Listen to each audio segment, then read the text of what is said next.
The machine we have behind us is a 1908 Dole Beer steam logging machine, and its purpose was to pull logs through the forest so that they would eventually be transported to the sawmill.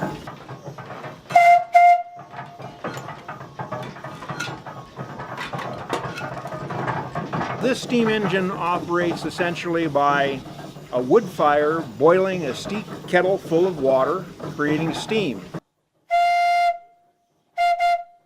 It carries a variety of whistles on it, but back in the day, really, it only had one whistle for purposes of communication within the forest.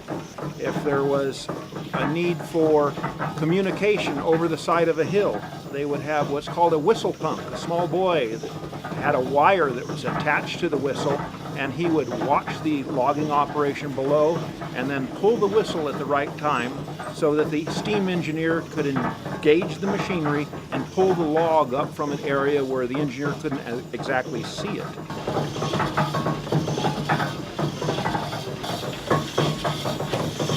So what we will be doing is a demonstration of how this machine actually moved logs through the forest. Essentially, the loggers would drop the trees, and this machine would roll the logs into two-pole chutes, which is basically a road through the woods. They would drag these logs through the woods, eventually dumping them into Shaver Lake. It would be gathered up by the steamboat, the Michigan, transported over to the sawmill. The sawmill would then cut them into boards. The boards would then be dried, and after a period of time, when they had sufficient buoyancy, they would kick them into the flume. And then the flume was 42 miles long and would reach Clovis 6.5 hours later. At the turn of the century, this was the latest and greatest technology.